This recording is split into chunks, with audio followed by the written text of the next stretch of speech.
Sound sync. Did you ever see the one I did the other day? Huh? When you did the sound sync and then I did a sound sync? Oh, did you? Did you look at it? Okay, good. I'm glad you didn't see it. Oh. Well, now I'm going to have to. I was like, I'm surprised I didn't make an edit somewhere.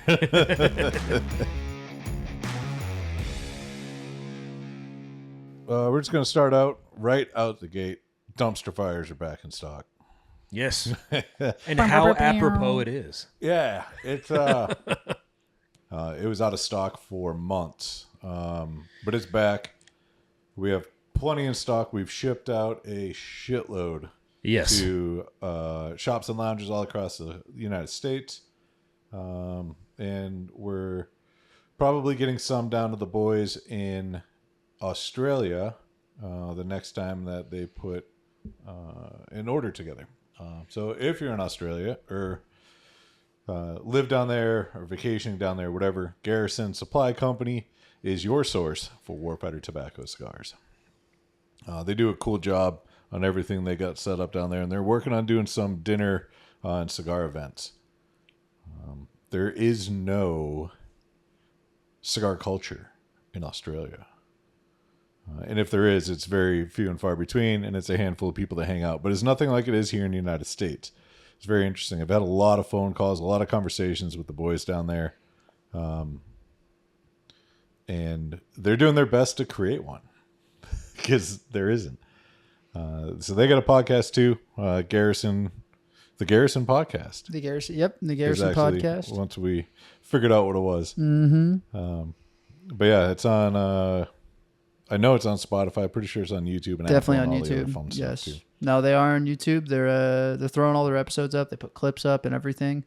It still baffles me that there's not a cigar culture in Australia, because there's a ton of beautiful places to go enjoy a cigar.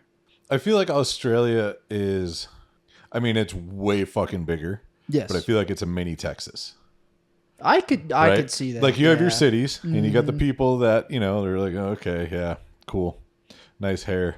You know what I mean? We have Austin, you know. That's true. But then you have like the rest of it. Yeah. And it's beautiful. And there's, you know, vast openness and a lot of hood rat shit going on and some rednecks, you know, like all the same stuff that we have here in Texas. Yeah. You know, you get outside of a city here in Texas, everything's trying to kill you. Yes. It's all pokey and thorny or bitey. Mm-hmm. Same thing in Australia. They just have way more shit that tries to kill you than we do. That's true. Yeah. That's Australia's high on my bucket list of places I want to. One of my favorite photographers is actually out of Australia. Yeah. He's an automotive photographer, but I think he's my age, like 26, 27. But I found him on YouTube, and he starts all of his videos off with, "How you doing? Hope you're having a shit one." And then he's just like, "Today we're..." Their slang, it's the Australian so slang, is just amazing. When the Garrison podcast comments, they always refer to podcast as potties. Yeah, yep. And I'm just like, that's hilarious.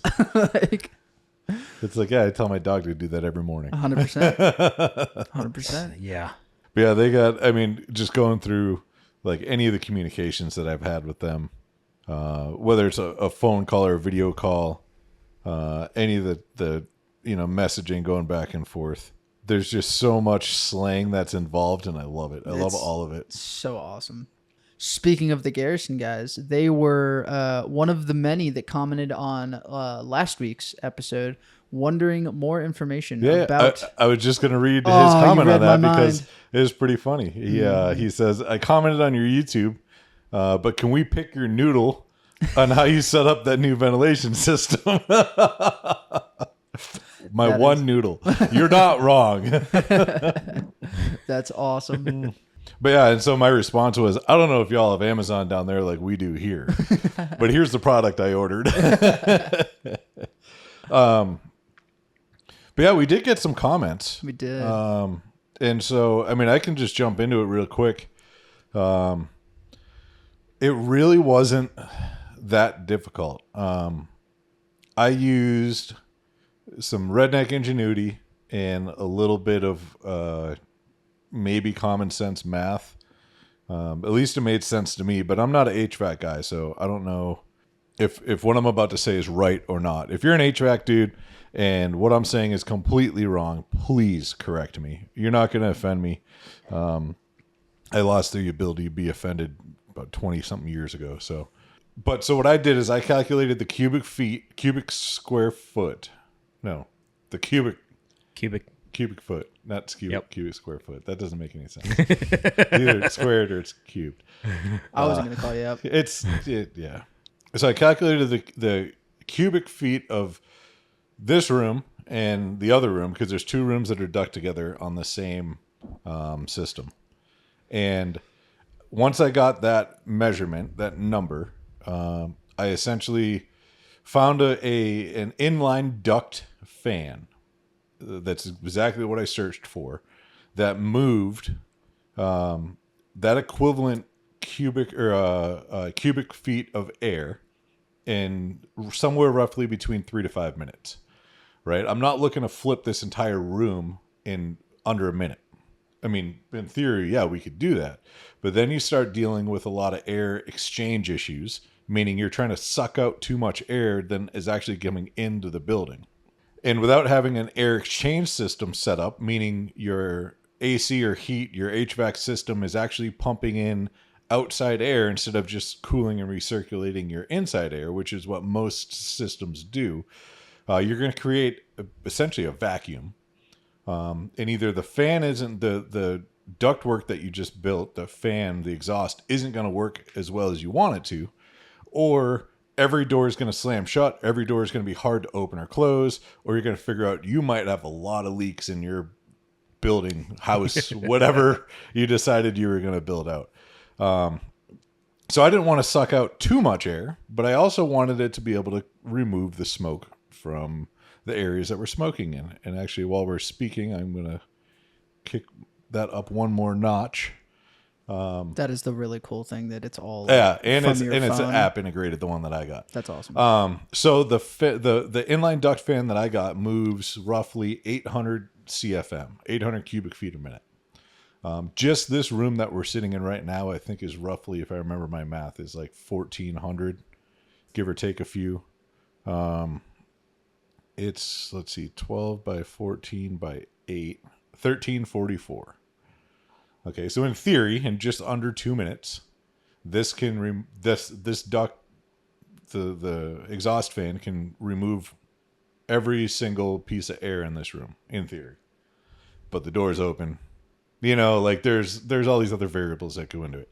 I also knew that I wanted 8-inch ductwork, because 6-inch or smaller ductwork, I feel doesn't suck enough air in to be able to make that happen. I've also talked to some guys in lounges all across the United States and been like, hey, is that your exhaust? They're like, yep. I'm like, how's it work? They're like, sucks. And I'm like, why? And, you know, over the years of going to all these different lounges and hearing all the little tips and tricks of all these guys, I mean, by no means did what we put in here, is it perfect? Yeah. But it works pretty damn good. Absolutely. And it's pretty cheap. And you got it knocked out in like a day, didn't you? Yeah, it took me start to finish is about 4 hours. Yeah. Took you 2 weeks to get all the shit though. Well, yeah. I mean, I had to wait for everything to get delivered, and once it was all here, Yeah. But I also ducked 2 rooms into one. So if I was just doing one room and out the side of the building, that probably would have taken me about a half hour less, 45 minutes less or so. Yeah. The majority of it was like I bought all the pieces because on paper and in my brain, this is exactly what I need. And then last minute Home Depot, like that morning, Home Depot run, I'm like, okay, I have 3 things I need. I need more aluminum tape, the metal tape that you use to seal ductwork with. I needed some kind of a hanger, whether it was straps or zip ties or something like that. I needed one more thing. What the hell was it? Oh, I needed an 8-inch 90-degree ductwork elbow. Oh, yeah. Because when I for some reason, when I ordered them, it showed up and there's only one and it's supposed to be 2. So immediately I'm like, ooh, somebody's going to get an earful today. And then I was like, oh, no, I fucked up. For some reason, I only ordered 1. I didn't order 2. That's funny. So I had to go get another one. Yep. In the process of doing that, I found these little pieces that I was just like, you know what? This might make life a little easier. Let me go look. or let me get a couple. Like I think they were like $11 a piece. Worst case scenario, I can bring them back. If I didn't get those 2 pieces, I wouldn't have been able to done the whole thing. Yeah. Just the way that our ceiling and roof are set up. So, I mean, the majority of you listeners have probably never even seen anything about our building or where we're at or our locations. So all of our offices, essentially, it's a box that was built inside of a big metal building, right?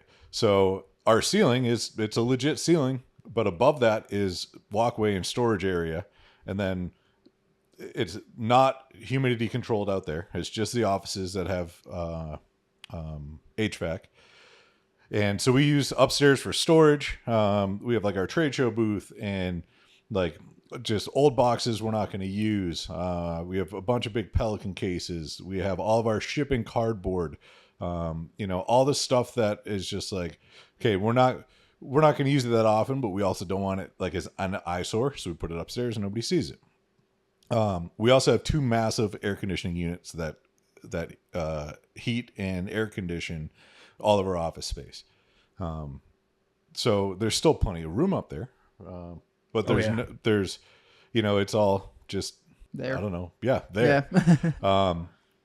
So when I mathed and planned everything out to make it all work, those 2 little pieces, they essentially allowed me to to mount that initial 5-foot metal ductwork, 8-inch ductwork, to the floor upstairs. So I didn't have to mount it to the ceiling here, because the ceiling here is drywall. The floor upstairs is 3/4-inch plywood. Way better to secure it to than it is to drywall in between studs. You know what I mean? Absolutely. So you got a flashing collar basically. Pretty much. Yeah. And I was like, this could work. And so I got one, or I got 2 of them, like I said. But essentially what I did is I cut a hole in the ceiling, cut a hole in the floor upstairs, or reverse that, cut a hole upstairs, and then cut a hole in the ceiling down here. I ended up using flexible ductwork in between that void. And then I put an 8-inch circle register in the ceiling in this room. And then I ran a 5-foot piece of metal 8-inch ductwork from the floor upstairs into a 90-degree. And then I ran flexible ductwork along the actual roof of the building, because it's not that, there's only 5 or 6 feet of space between the upstairs and the actual roof. And so I ran that from this room, and I did the same exact thing from the other office. And then I put them into an 8-inch Y pipe. That went into one piece, and I ran that close to the edge of the building. And then I mounted an 8-inch inline duct fan to the floor upstairs. And then I ran a piece of ductwork from the other side of that out the building. And I don't even know if you want to call it a register. It's essentially an air dump that's protected from the elements. It has a screen on the bottom so no bugs can build a nest into it. And then it has a damper, right? And so there's either put a damper on the outside or put an inline damper somewhere to make sure that when this isn't running, hot air isn't coming back into the building. Yes. So I figured might as well put it outside, and that way, even if for some reason that screen falls, bugs aren't going to come in. Yeah. We're not going to have a bee's nest coming through our fucking vents. That would suck. Yeah, that wouldn't be fun. Kind of kill the vibe of our sweet new lounge we got here. Right. But yeah, so I mean, I know that was probably more than anybody asked. But I know that for the 6 people out there that are like, that might be a good idea. I probably just saved you a lot of time, effort, maybe some money. I did. There was blood, sweat, but there weren't any tears in the installation on it. I was sweating because it's hot outside of this area, and there's blood on my knuckle. Yeah. And there's actually still skin upstairs. I know Monday when I came in, I saw like there were some tools on the workbench out there, but more importantly, I just saw an open first aid kit, and I was like, oh, well, all right. That's how John's weekend was. Yeah. By the time I got everything done, I was like, fuck it, I'll clean up all this shit later. Like, it's late, I'm hungry, I gotta let the puppy out, You spend all day in the heat. The last thing you want to do is clean up. You're like, nah, fucking. So everything got cleaned except for that table outside. Oh, the shipping table. So I consolidated everything, and I'm like, okay, it doesn't look trashed. swept all the fucking, got rid of all the dust. Well, I'm still trying to, but drywall dust is a motherfucker. Oh, God. Oh yeah, that is construction stripper glitter. God, seriously. Stays with you for years. Yeah. Our little what do you want to call it? Not the ladder, the little one that we have. Oh, the step ladder. Step ladder. Wow. That's the adopted ladder. Okay. Hold on. I need more of this. Yeah. John's still working on his morning coffee. It's worrying me that Yeah. it's 2:30 in the afternoon and he hasn't finished it yet. Well, we filmed earlier. That's true. Yeah. Yeah, You shut down some his time. cycle for a little bit, so that threw him off his game. I had to throw him in a dumpster. Well, the Yeah. past 2 days, right? Like yesterday, we recorded some other content Yep. way early Yes. Yeah. than we normally do, like Yep. 5 hours before we normally do that. Yep. And so, like, we got done, and I was just like my body wants to go home and make dinner, but it's fucking 1:30 in the afternoon. Yep. What do I do now? 100%. Yeah. Oh yeah, so cleaned everything, consolidated everything, put it all out there, and then cleaned it all up the next day. But yeah, so the fan, right? That's the key. That's the piece that makes everything actually work. All the duct work. I mean, the cleaner you run it, the less angles and turns, everything. Like, obviously it's all going to perform a lot better, right? The reason I chose the specific fan that I got. Multiple reasons. One, it's Wi-Fi and it has an app, not just Bluetooth, right? Bluetooth means I have to be within range of that device, and that's the only way I can connect to it with an app, right? So like when you have your Bluetooth grill probes for your smoker, they're like good up to 250 feet, unless you go inside. Yeah. Or you have 3 walls in between you and the grill, It's like direct line of sight. that's it, right? Yeah. So the Wi-Fi, the controller, the fan itself connects to the network, and then I have access through it through my app. Let's say we close up one day, we all go home. I'm like, fuck, I forgot to turn out the fan. I log on, boop, turn it off. I don't even Absolutely. have to be on the same Wi-Fi network. I can just be on cellular service. Yeah. But because it's connected, Yep. it all works. Absolutely. That was one of the main things, because I knew that there's no way that I'm running a controller without drilling a whole bunch of other holes, yeah. to get it to like have it, above the light switch or something in the room. Yes. The second thing, right? Yes, it's ductwork. Yes, it's an exhaust. Yes, it dumps everything out the side of the building. I don't know if you've ever ran like a rabbit air or an air purifier or anything of that sense, right? Even if you just smoke in one room, next time you go into your cigar lounge, take a look at some surfaces or shopped, and they smoke in there a lot. Take a look at some surfaces that might not have been touched in a while. And there's a buildup that's on it. It just happens, right? So on these ductwork, on these fans, that fan itself will get, everything passes through it. So it's all going to start to create a buildup on it. And eventually it's going to slow the fan down, or it's going to burn out the engine, or it's going to cause some issues with it. The specific fan that I got, it has 2 big O-rings, metal O-rings that go around the fan that connect the input and the output. If you loosen those O-rings, that whole fan, the mechanism in the center, the actual part that gets dirty, comes out. So I don't have to remove my ductwork. I don't have to unmount it from the floor. I don't have to do anything like that. I can just unscrew 2 screws, pull the whole thing, clean it all up, wipe it all down, put it back together, tighten 2 screws, and I'm done. That I learned from talking with a lot of people, that they didn't learn that. Because they just, hey, I'm just going to put a fan in and it's going to work great. And then it gets dirty, Yeah.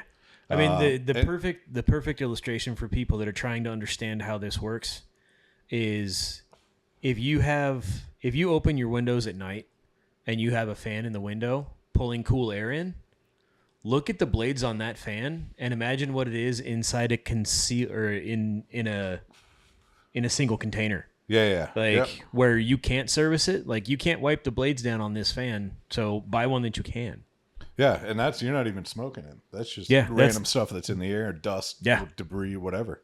But yeah, so, and I'll do a shameless plug because I don't care, because it works great. AC Infinity. That's the name of the brand. Yeah.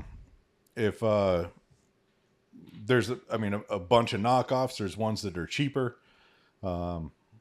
they even make one that's, probably half the price of the one I got, but it doesn't have the app and it's not Wi-Fi. That's about it. And this is our second time recording in here since you finished the install, right? Is this number 2 or number 3? Well, yeah, this is the second. This is the second. But we've recorded now 2 podcasts in here. We've done some other content in here while smoking. Yeah. Yep. And it never gets to the point where and I've never had to turn it all the way up either. yes. But I know the last episode we recorded, and I think we had a little meeting in here or something where all 3 of us were smoking. Yep. But it never got to that point where like your eyes get a little irritated. Exactly. It's more than enough that it's not irritating you while you're in the room and smoking. Right. Yeah. And after we finished last week's episode, I think we all we were in here for 5 more minutes, and we looked around and we're like, it's clear. It was cleared out, which was amazing. The best way to figure out what it is, and it's weird, but it works, is walk outside, take a couple good breaths through your nose, and then not really hold your breath, but don't really breathe a lot, and then come back in here and then take a smell. Yeah. And all you smell, so it's weird, right? We have a brown leather couch that Justin's sitting on, and we have 3 of these black recliners. That brown couch smells different than these 3 black recliners do. I don't know if you guys noticed that or not. I have not noticed that, actually. I noticed I'm fucking weird. Yeah. Right? And so I know when this room is clear because I can smell the couches when I walk in. Oh. And I'm not smelling the smoke. I'm not smelling paint. Yeah. I'm not smelling, because we also just painted this a couple weeks ago. But actually that paint smell is pretty much gone. I haven't smelled that in a while. Yeah. But the couches, and especially these black ones, are very unique. I mean, I'm pretty used to how that one smells. It's been in here for about 4 years now. But these ones are kind of new. So the brown leather couch has Smells also great. been well inundated with smoke because you gave your Rabbit Air a run for its money in your office a few times. Yeah. Yeah, I got a bad habit of forgetting to change the filters on those guys, even though it has a light on it and it yells at you. But Yeah. so we did put a air purifier in here as well. Mm-hmm. Yes. It is not to scrub the air, to purify it. Yep. No, it's to move the air. It's Yes. all it is to help circulate the air a little bit. Yeah, I mean, this thing is sitting on the ground. You can't see it from over here, but it's down here in the corner. It's a tiny little thing I got on Amazon for $70. But all it does is exhaust straight up. Yep. So I brought it in, and I was like, if we move it to have some regular circulation, it'll help move, maybe. Yep. And it seems like it's doing all right. I mean, it's working. Yeah. Yeah, it's funny. It's like we don't really have a gauge. It's not like you can, there's this many parts per million of smoke in the air. Yeah. It's just like, no, I mean. Looks pretty clean. Yeah. It's a little hazy right now because of the way the lighting is. Yeah. Yes. But, give it a couple minutes. And that and both of us have also gone through half of our cigar. I had about an inch gone. This is a relight. So we had,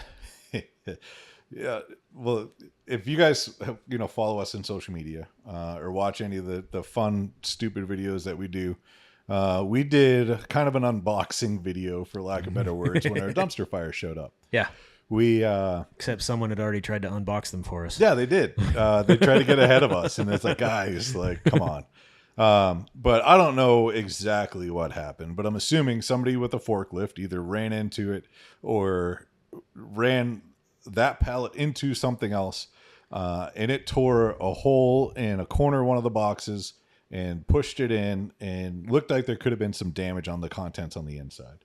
Now, I can tell you on one hand, in 10 years, how many pallets have been delivered undamaged? 2. Yeah. That's it. In 10 years. And we've had a lot of freight shipments in 10 years. There's been 2 pallets that have had no damage to them. This clearly was not one of those. So obviously we take pictures. We get everything notated on the BOL. Yep. And then we go through, we inventory everything, we figure out if anything's been damaged on it. And if it has been, we file a claim, which is pretty much total bullshit. But, it is what it is. Every once in a while, they decide, yeah, hey, you know what? Yeah, we really did fuck that up. But most of the time, they're like, yeah, sorry about your luck. So we went through that entire box, and we found there were 4 bundles of dumpster fire that looked like they potentially could have some damage on them.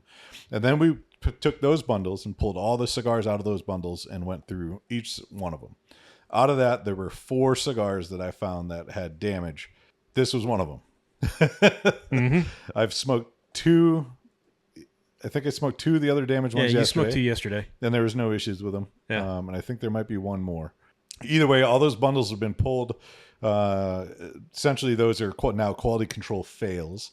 They didn't pass the standard. They're not going to make it into circulation in any way, shape, or form, except for us smoking them here. Which works out. I mean, it gives us an excuse to not pull from active inventory. You know, I mean, it's not a cigar that we're going to sell to a customer and we're not going to give to a customer, but they will still smoke perfectly fine. But we also don't want, there's a lot of cigars that come in and out of this building. Yes. And there's multiple checks, quality control checks, prior to it even leaving the factory in Nicaragua. It's inventoried. I couldn't even tell you how many times between the time when it's rolled and the time when it goes out the door in an order either to a retailer or to a customer. I mean, it's counted in the factory. Couldn't even tell you how many times. A lot. Right? Yeah. It's counted at customs. It's counted at the importer. It's counted when it gets here. It's counted every month when it's here until every it's shipped month out we the do. door. Yeah. Or sometimes more because we do inventory all the time. All of these times, there's another set of eyes, another set of hands, something that's taking another visual look at these. And then also as they're getting packaged, on the process of getting shipped out. Yeah. It's the same thing. So if anything isn't up to par, up to standard, if there's, damage, a construction issue, something that's noticed, that cigar just immediately gets pulled, no questions asked. Yeah. And another, whatever, the next one that gets, through the quality control gets put in the shipment and it's good to go. So we have a quality control fail humidor that's here. And that's what we smoke. Mm-hmm. They're not bad. No. I just, if I was a consumer and I bought a cigar. Yeah. And a cigar that was in that humidor up front showed up. It's not that I'd be mad and I wouldn't smoke it. I would just be like, wow. Yeah. I can't believe they sent this. Myself as a consumer, if I go to a cigar lounge and I'm grabbing a cigar, like if I see one in the box that's cracked or that's got damage of some kind, like I will hand it to the person who's running that humidor and be like, hey, just FYI, this one's got a crack in the wrapper. Yep. Like I would smoke it. We've all smoked cigars that have cracks in them. They tend to smoke just fine usually. Yep. Usually. Knock on wood. I've found that like I definitely won't shy away from smoking a cigar that has a crack in the wrapper, but I will say I've learned to do it at strategic times. When I'm here sitting at my desk, no problem whatsoever. Very controlled environment. But we've talked about quite a few times, I love smoking a cigar on a long drive. That's not a good Not a good time because then it burns the wrapper quicker, which then it just causes a bunch of problems. And you also run into issues of like flaky ash. Yes. Yeah. And then ashes everywhere. Absolutely. Right? Yep. Actually, this is a new shirt, so I can't even do that. But I was going to say, I can't tell you how many shirts I have that have little tiny burn holes. Pinholes. Yep. And at first, I was like, what? Like, how? It's in all of my shirts. Like, what the hell? It's just a little piece of ash falls. And then, smoking the imperfects, you get to learn all the neat little tips and tricks too. Like on how to fix them. Cutting a cap, for instance. You cut a cap and it splits below the cap, but the cap stays on. The lower part of the cap stays on. Well, you slide your band down a little bit and cover that crack, and you can still smoke that thing damn near to the full length that you would a traditional stick or a non-damaged cigar. Oh, what are they fucking... I want to say kazoo, but that's not the right one. Pie gar. I think it's a clarinet. With the one with the little holes in it? Yes. I had a clarinet cigar the other day. It was... we filmed it. It was the Cigar Science. Yeah. Yes. So it's one of the cigars. This video has not came out yet. So not yet. Here's a little teaser for you on this video. Sorry, Justin. I didn't mean to let the cat out of the bag on that guy. But so one of the cigars that we are trying to save that I put in my truck for whatever 4 or 5 months. Now we're trying to bring back. Oh shit! Did we film that?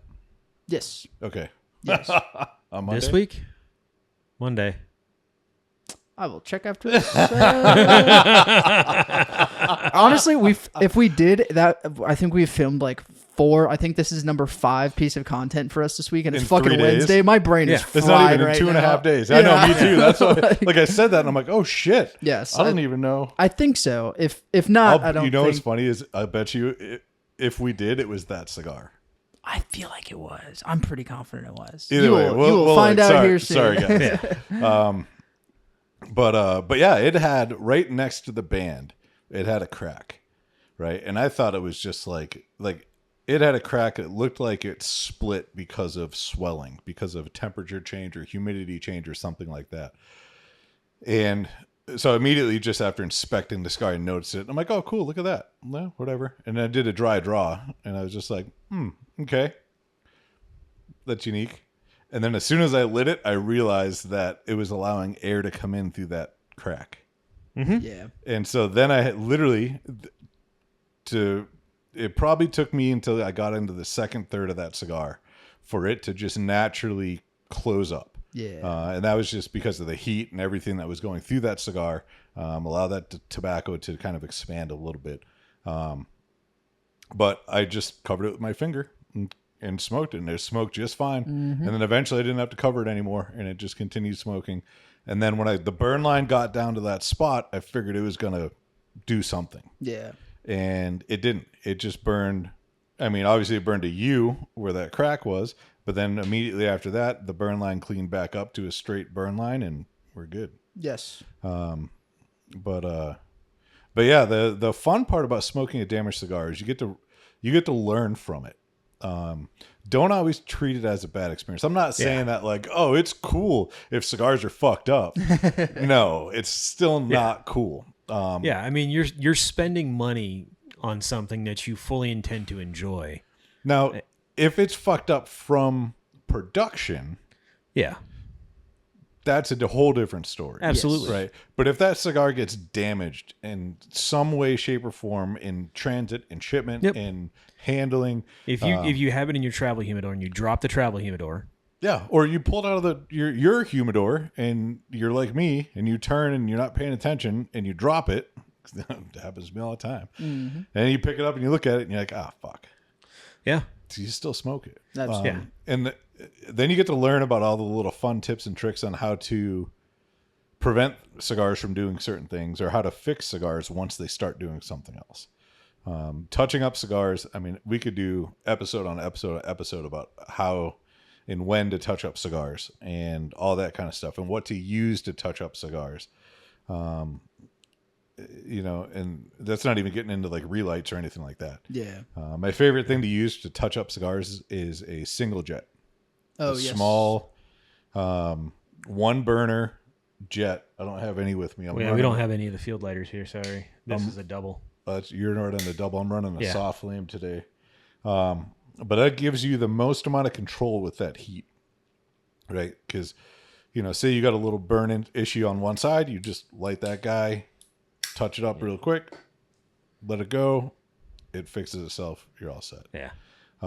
Now, if you let it go an inch and you're like, man, this thing's all fucked up, like, yeah, kind of, but you could have fixed it. Yeah, I had to double check because, so this one, the flame, they're straight separate. Up. Yeah. Whereas my other dual flame, they're angled in slightly. So, which is kind of nice, but the thing that you have to remember with that is you're also using twice the amount of fuel, twice the amount of heat, so you got to back off quite a bit. Right. But yeah, and speaking of relights, I'm surprised I haven't had to relight this guy because normally it's been 2-3 months since I smoked the Lancero. Normally I ruin the first one and I have to relight it at least 2 or 3 times because I forget, but it seems like I'm actually staying on top of this guy. Yeah. These things are so good. I pulled this one off the shelf, and the bundle that I pulled it from was packaged in December of 22. Nice. So it's like 3.5 years of age. Oh yeah, not even counting. After it's packaged, you know, yep. yeah. So yeah, we got some stuff. So we have and I know we've been talking about this for I don't know how many episodes at this point now. It's probably been 3 months, but we have a shitload of cigars that are going to be showing up. They've already started. We just got the dumpster fire back in, and essentially everything that was ready, meaning it was aged enough at the factory that the cigar is to the appropriate levels and it's smokable after it's been rolled. Typically, our cigars range anywhere from 30 to 90 days minimum once they've been rolled. And that kind of depends on a lot of different things. It depends on the blend. It depends on the wrapper, the aging process that the wrapper has, aging process that the tobaccos that's in it has, how it's being stored. All these kind of different things play factors into them. But Gonzalo, who runs the factory down in Nicaragua, he is just an absolute genius when it comes down to anything that has anything to do with cigars. And he literally will not let them leave the factory unless they're ready. And he's like, I'm sorry, they're not ready yet. And I'm like, yep. That's okay, no problem. I mean, you guys were there when he was saying it. Yeah. And then he showed you exactly what he does in order to measure and check and do all the fun stuff. And then he gave you the why on why it can't be done, sent early and all that kind of fun stuff. So he's got what does he get? He's got a master's in agriculture. Essentially, he went to school for tobacco. Yeah. The man has forgotten more about tobacco than I will probably ever be able to learn.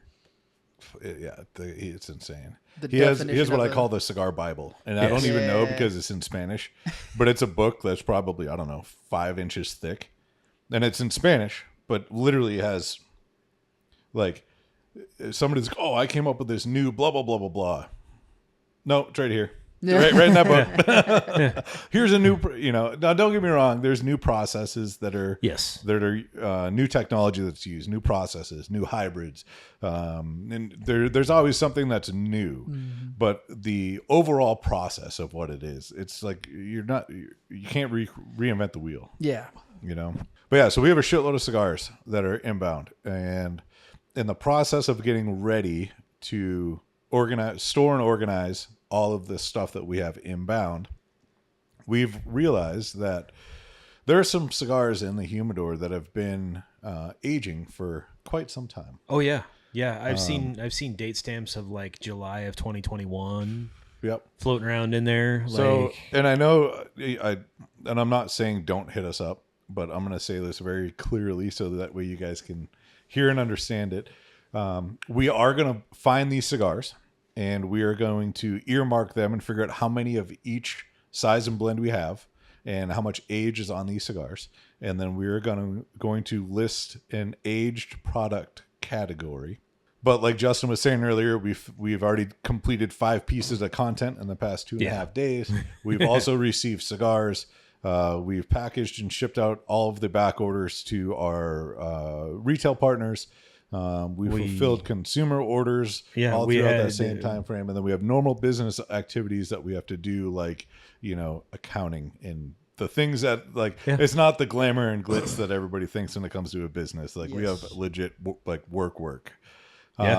So I'm not saying that this is going to be done within the next couple of days or the next week, but it is on our list of things to do. To get these cigars pulled aside, earmarked, get these new products created, and be able to offer you guys some cigars that have a good amount of age on them. They are, like Dave was saying, absolutely phenomenal. Yes. Age on a cigar, it does wonders. It's like age on a wine, on a whiskey. The longer that these things age, obviously, the better that they're going to taste. But it is an organic product, and they do age out. Now, none of the cigars we have in the humidor are even remotely close to those timelines. No, to hit that timeline, you got to be 15, 20 years minimum. Depends on who you talk to. Well, that's fair. That's fair. So I've heard a couple different things. One, I've heard that a cigar peaks somewhere in that 7 to 10 year mark, depending on what the tobaccos are. That doesn't mean let's say it peaked at 7 years. That doesn't mean like year 8, like, oh, fucker's a dog turd now.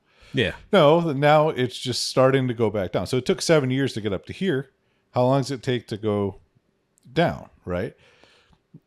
I personally know people that are like, man, this is a 30-year-old Cuban, or this is a whatever, blah, blah, blah. It was rolled in 19, da, da, da, da, you know. And it's just like, cool, how'd it taste? And I go, super mild. Yeah. Yeah. So it's on that decline. But how long, you know what I mean? Like, Yeah. it's never fully going to go away, but it is an organic product. Absolutely. Right? Yes. The age on a cigar definitely helps. Nothing that we're going to list is going to be remotely close to that. So even if you buy some and you throw it in your humidor and you forget about it like I do for a couple of years, and then you're like, ooh, piece of candy, still going to be delicious. Yeah. Yeah. I have cigars in my humidor that you guys gave to me when I first started here at Warfighter 4 years ago now? Yeah, 4 or 5, somewhere around there. About 5 years ago. Yeah. That I'm sure were sitting in y'all's humidor for probably a couple of years. So I'm like, those are the ones that I'm like, all right. You should probably smoke those. Those are on my like smoke these first. Like I have a little section that's like, Yeah. but See, I have 2 humidors at home. I have one that's like that's what I go to dig into if I'm just going to go out back and burn one. mm-hmm. And then I have my green tabletop, which is like, I have some from the first run from Warfighter, from like our very first run of Warfighter. A little bit of everything everywhere. It didn't start out being designed as an aging humidor. But I have that originally was the smoking humidor. That was going to be my smoking humidor. It's about a 2,500 count, like cabinet style humidor that I have upstairs in the smoking room in my house, and it originally was just going to be my humidor that I used. And then we got those green tabletop humidors in years ago, and so I stuck one of those downstairs, and that turned into my smoking humidor. And the one upstairs, that poor thing, I saw it the other day, and it is chock full of sticks downstairs. Oh, the one that there's stuff on top of it and everything. Well, I used to come home and I'd grab a cigar or two and go sit out back and have a cigar. Yep. But now you have a distraction at home.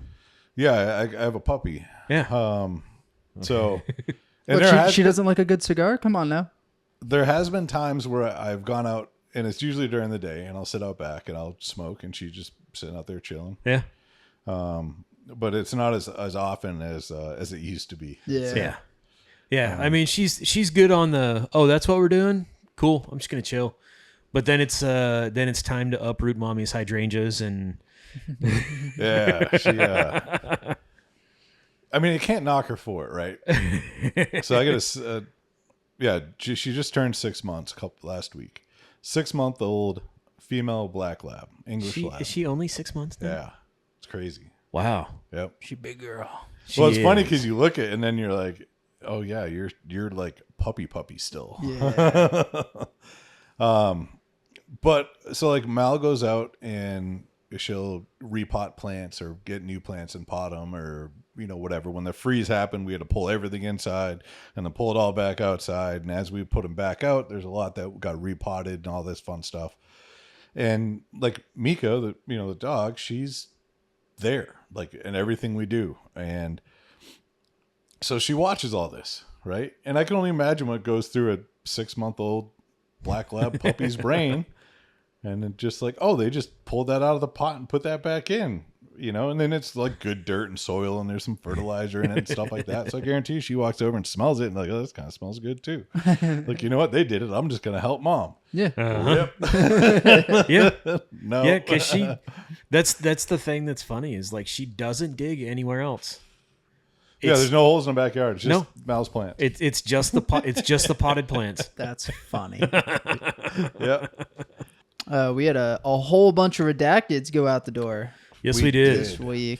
We had a good month for redacted. So it's the first of every month, guys. Let's see, we just did March, so April 1st is not an April Fool's joke.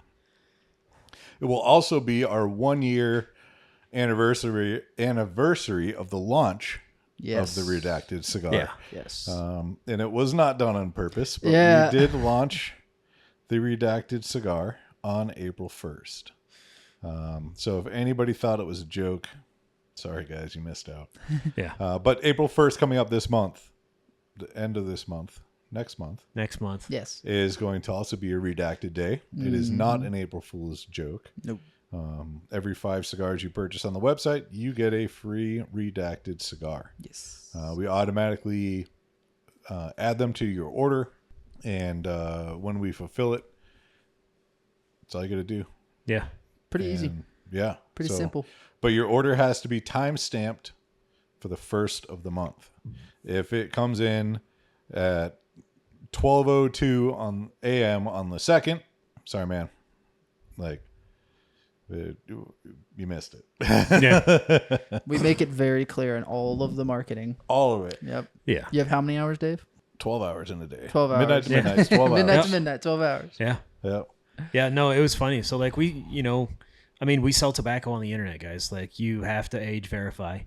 And we had one guy that he took advantage of the promo, and it was his first order, and he did not age verify. Yeah. So he sent his ID to us so we could manually verify it. And I think we got it on the 3rd. And he sent an email after. He's like, "Do I still get the redacted because I didn't verify on the 1st?" I'm like, "Yeah, man. Like your order was placed on the 1st, man. Yep. Like you are 100% good to go. I mean, I appreciate you looking out, and I know where your head was at on that, but you're getting it. It's been nice. Like people seem to have picked up on the fact that Age Checker is totally legit. I mean, it sucks. It It does is. suck. It's a pain in the ass process, but if you do it right, when you're logged in and then you log in to place your next order, you shouldn't have to do that. Well, it just sucks that we have to use a platform, a third-party platform that does that. You figure with today's day and age that everything like that should be like really simple and easy, which it is, but it's not built into anything. So we use a platform called agechecker.net. And all it does is verify the information that you put in the system based on information that it accesses. And if it all lines up, meaning your legal name, your birth date, and potentially your address or phone number, if that helps, and your payment information, which it does not capture, it just uses to verify. No payment information gets processed through agechecker.net in any way, shape, or form. That was one of my big things when we were trying to find out an age verification system that is automatic and works. And I did not want any form of payment to go through any of these age verification networks. Multiple reasons. One, obviously, our end goal is to protect our customers as best as we can. 2, the amount of compliance bullshit that has to be jumped through, if that was the case, is nothing I want to deal with. We have to do PCI compliance on everything we do anyways. We do quarterly checks, all kinds of stupid shit to make sure that all of everything on our website is secure and everything that is linked.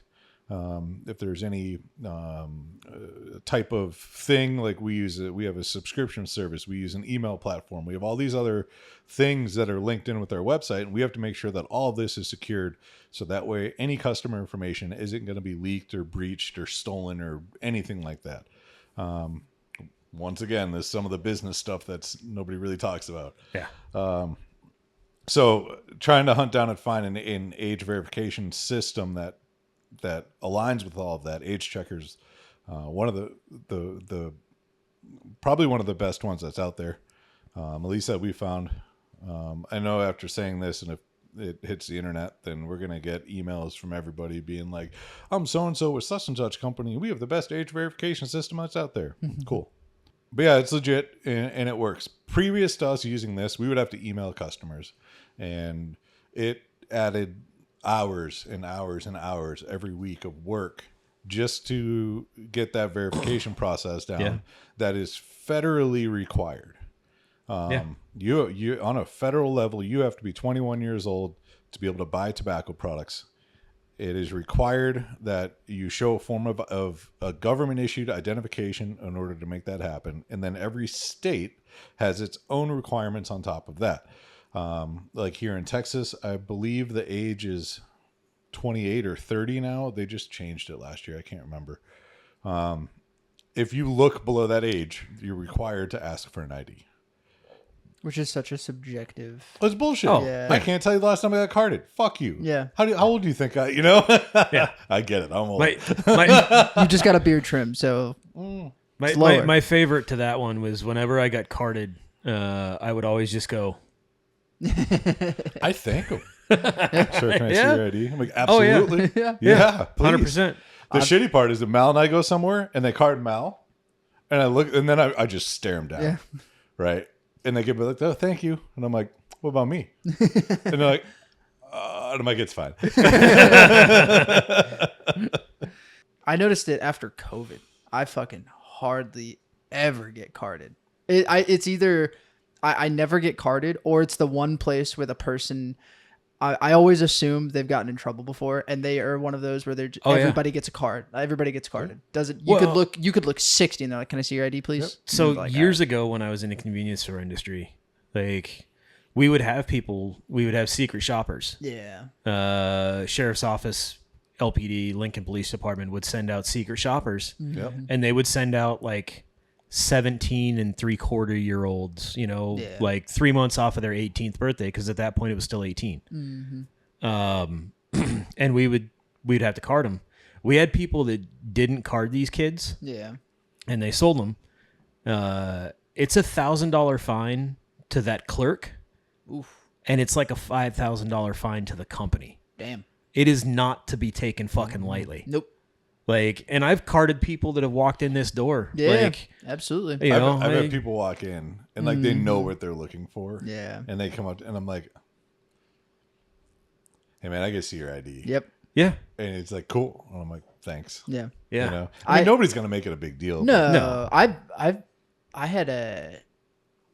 It was shortly after we moved in, I think, and someone came in and I was like, "You look a little young," and I was like, "Yeah, can I see your ID real fast?" And they were like, "Yeah," and they handed it to me, and it was a vertical license, and I was just like, under 21. like, and he handed it to me, and but he handed it to me in like such a normal, Yeah. sure, here you go, and it was just one of those. I was like, sorry, man, you got to be 21 to buy, and he was just like, oh, okay, and I was just like, wow, you really, like, you just weren't aware of that, I guess. Like, there was a lot of people that weren't aware when it changed. that's Yeah. true. A lot. Well, Yeah.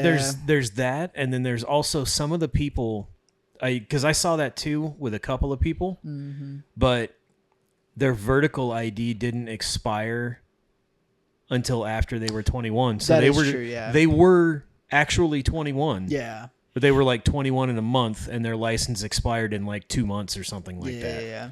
I was such a booze bag at that age that I was like, Oh, I man. can't wait to get one. That's, you know. Then again, back then, they didn't have the different IDs.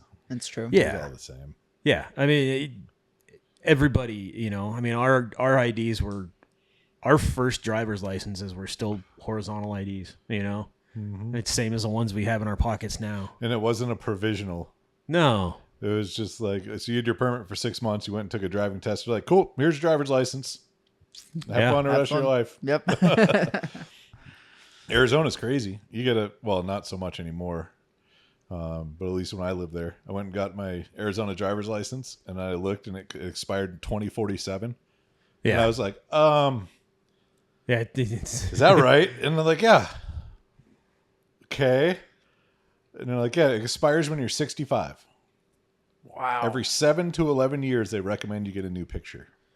It's not mandatory. It's just recommended. Speaking of the new picture, I have a buddy of mine. I don't know if it's still like that anymore. It's been a while since I lived in Arizona, but yeah. Every 7 years when he gets a new license, he shaves his facial hair into a different arrangement or design or whatever. Oh, yeah. So like he's done mutton chops, he's done handlebar mustache, he's done the Texas handlebar. He did like Blackbeard one year and had it all like braided up and shit hanging out of it when he went in to get his picture. Wow. It's been entertaining to watch him. He's like, yeah, it's new driver's license time, and he'll put a poll up with like 5 different pictures, and the one that gets the most votes is the one that he does. What a legend. That's amazing. It's so much fun. I love it. So, shall we talk some cigar news? There really isn't too much. No. I was very appreciative to see the article from Charlie over at Half Wheel about Oregon omitting some language. That was quite nice. They stripped some language out of the bill that is looking like it's going to turn into a law. Well, the part of that I really appreciate, and I hope other states kind of fall in line with it too, is the long and the short of that bill that they're putting through essentially classifies vape products the same as like cigarettes. Yes. That, at least in my opinion, is a lot of what they've been trying to do since day one. It is essentially they call it ENDS, ENDS, electronic nicotine delivery system. Just because there's so many different forms of a vape, that kind of lumps them all, classifies them all together. It's a liquid form that gets heated up and turned into a vapor that you inhale and delivers nicotine. A lot of the stuff that's happened since like 2016, I believe that was kind of the end goal. That was when vape was really starting to take off. But a lot of people were still making it literally in their bathtubs and then selling it commercially with who knows what was in it. Yeah, and it's still a somewhat unregulated industry, but it's more of a voluntary, hey guys, we're trying to do this the right way type shit. Not so, well, so now, I mean, there's a lot of legalities that go in on the selling side of it, but the manufacturing side, I have no idea. Hopefully there's some stuff that they put in place that actually makes sure that they're not putting things in that's going to, cause major health issues. But who knows? Because in order to figure that out, you got to do some studies. Which there's data that's being released now that vaping isn't as safe as it was originally thought to be. But a lot of that's coming out of Europe. But yeah, so the long and the short of that is they're kind of putting the vape products into the same category as like cigarettes and chewing tobacco and stuff like that. Now, hand-rolled premium cigars, or just premium cigars, drastically different than cigarettes or vape or chew or roll your own or anything like that. And there is a definition that hopefully someday is actually going to matter in regards to regulations, but we'll see if and when that actually happens. But thankfully, they did pull the language out that involved cigars. Yeah. In that bill in Oregon. And I hope other states kind of fall into play or fall in line with that same thought process with some of the stuff that they have in the mix, because it's getting stupid out there. Oh, yeah. And real quick, I don't know how long we've been going, but I'm almost out of this cigar, so I know it's going to be probably 40 minutes or so. Right, actually, we're right at an hour, John. Oh, shit. You have drastically slowed your smoking, sir. Wow. Yeah. Wow. You have also been talking the majority of the podcast too. Like I haven't said a whole lot this time around because the overview on the ventilation, that was 25 minutes right there. So can I hit a little housekeeping before you sign this thing off? Fuck no. If you head over to the Warfighter Tobacco main channel, we have our archery video is up and ready to go. So that was a great time where we tried to cut the cap off of a cigar with a bow and arrow. Also, we have our dumpster fire breakdown video coming up probably next week. So also head over to the Warfighter Tobacco main YouTube channel and make sure you're subscribed there, where we do a nice little deep dive on the dumpster fire and give you all of the. I think we only have a couple blends left. I think so. Yeah, we'll have 3. Yeah. We'll have San Andreas, the new Victory, and 10th anniversary. Just the new cigars. Just the new stuff. So we've covered all the current cigars that we have. We have.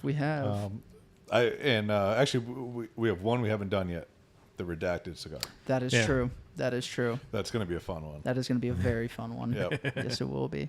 Other than that, we had one comment from a listener wondering if we will be attending NFG this year. We will. We will be at NFG, which is it's an event that's held every March by a shop in Fort Worth called Underground Cigar Shop. So we'll be up there, and I think that's coming up next weekend. Yes. So if you want to check it out, undergroundcigarshop.com, I believe, is their website. It's always a fun time. A whole bunch of smokers get together and smoke the shit out of some cigars. And they got some pretty cool deals going on. And I think they got, I don't know how many vendors they have, but it is a multi-vendor event. There's been years before where they've had like 25, 28 different vendors. I think this year they're scaling it down a little tiny bit. I just don't know exactly. Yeah, I don't either. I can't remember. Yeah, we have a sampler pack that's going to be available that day. And then I'll be up there slinging cigars. They do have non-attendee and attendee tickets still available. Awesome. On the website. Yeah. So Cool. go grab some and go hang out with John. It'll be fun. Weather's supposed to be gorgeous up there. It is. Weekend It's supposed too. to be really nice. Yeah. So. It's all right. Get the rain out of the way this week and make it nice for next weekend. I think I was up there one year where it rained. I mean, it still was a great time, but Oh yeah. it didn't rain all day. It never rains all day. No. Sorry, Eric Draven just popped into my brain. Thanks for that. I don't have a whole lot of anything else. Well, we kind of bombed Iran a little bit. We did. It's very true. It's very true. We also touched their boats. Yeah. I saw a epic video this morning that this is the first time it's happened since World War II that a sub sunk an enemy ship with a torpedo. Yes. A U.S. sub. Yeah.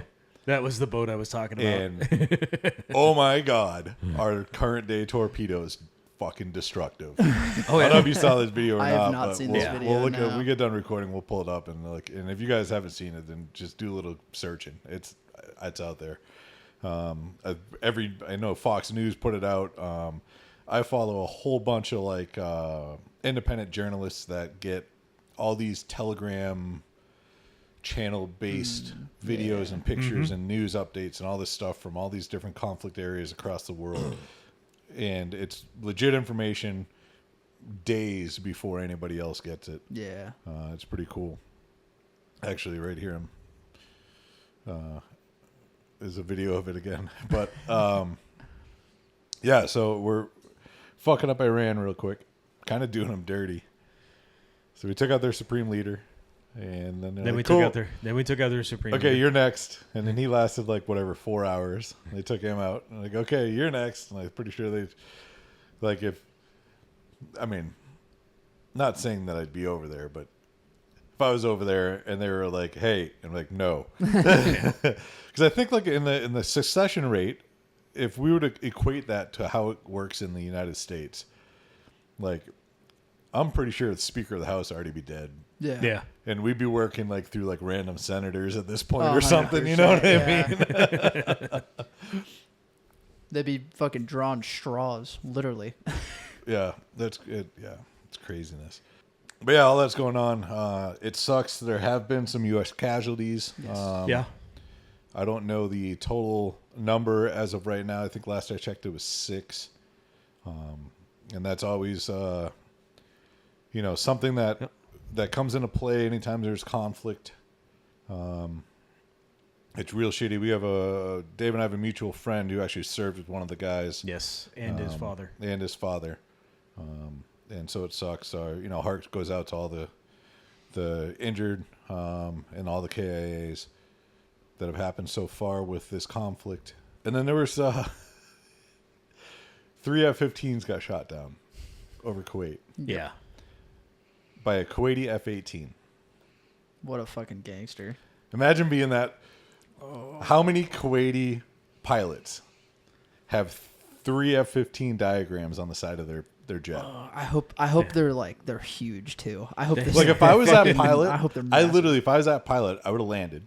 I would have went to wherever those shot down pilots were, and immediately apologized, Yeah. but 2, been like, listen, we need to be friends now. I know Yeah. you might hate me, Yeah. but like, this shit doesn't happen. Nope. You know what I mean? And all the pilots survived. Yeah. I don't know the extent if any had injuries or whatnot. They haven't really released much of that. The pictures I saw, one of the guys had some blood on his leg. I don't know if he got something either coming down or coming out, one of the two. Because an ejection is a violent experience. Yeah, you're essentially strapped to rockets that Yeah, it's a yeet you out of that plane. Yeah, I mean, so my mom was an ejection seat technician when she was in the military, and she basically said that the charge was equal to a quarter stick of dynamite underneath your seat, and then the rockets took over. Good thing they weren't running F-14s, Yeah, and nobody got goosed. Also, that Kuwaiti pilot, if he's ever drinking with his Kuwaiti pilot friends, he better never fucking buy a drink. Like, just saying, that man drinks for free anywhere in that country now. Holy shit. There's got to be a recruiter somewhere that's like, have you ever seen the he's going to be the next guest dogfight instructor for the United States. the Top Gun Academy? The Top Gun Academy, the Air Force Academy. So there's a couple pages on social media. One of them's called Mug Shorties. Yes. And it's just essentially they take mug shots of chicks and whatever they got arrested for and they post it up. And that's it. It's not anything else, right? They don't tag the person. They don't put the locations, nothing like that.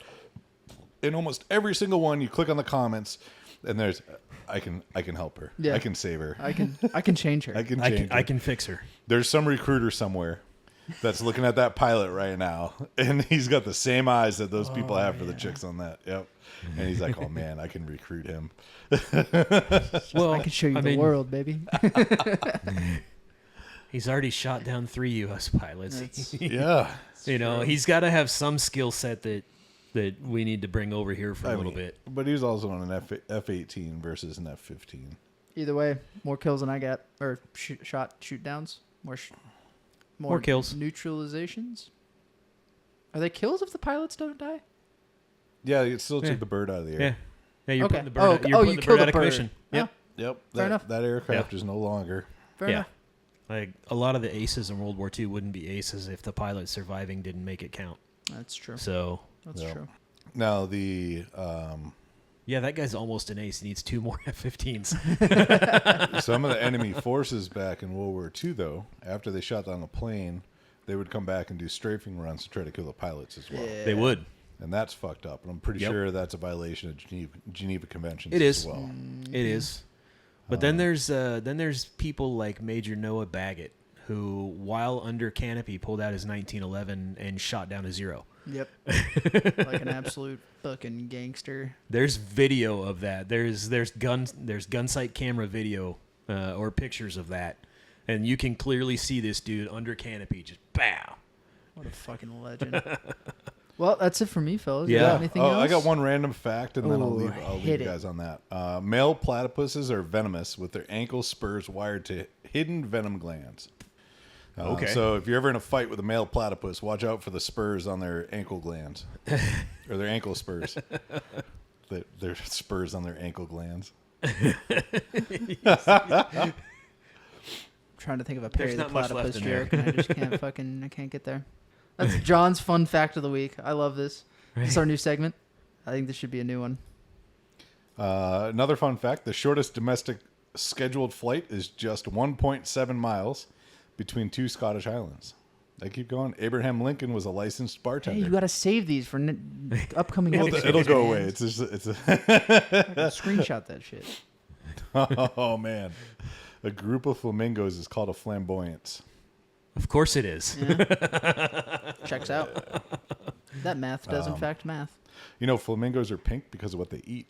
Yes. I actually learned that this past weekend. At I the went zoo? to the zoo. I went to the zoo, yeah. I was just like, oh, shit. I didn't know that. Yep. Now we're just throwing random shit out there for you guys. I hope you guys learned a little bit on this episode. If not, you should have paid better attention. As always, if you guys have any comments, anything you want us to cover, talk about, if you have any questions about anything Warfighter or just anything in general, obviously I just dropped some knowledge bombs on you guys. Drop a comment below. If you for some reason can't do that, shoot us an email, info@warfightertobacco.com. Don't forget to go to warfightertobacco.com for all your smoky treat needs. Yeah. And if you're still here by now and you haven't done it yet, why haven't you liked, shared, or subscribed to these channels? Tell the people, Dave. Come on. Tell them. Warfighter Podcast and Warfighter Tobacco. Yeah. Both of them. On YouTube, Both of them. Instagram, Facebook, Yes. X, TikTok. TikTok? Yeah. TikTok be popping off for Do we us. still have a Rumble, or is that just kind of there? Yeah, Or did we never do anything with it? Rumble's pretty dead. Okay, cool. For Well, us, at least, yeah. So other than that, I'm going to get back to some actual work, like we talked about, those fun behind-the-scene things that Yes. we have to do that's not all glamour and glitz and cigar smoking and cool videos. If we did a behind-the-scenes montage, it would just be 15 seconds of each of us just staring at our computer screens. And a whole lot of fuck. Cool, guys. We'll check you guys next week. All right. Toodles.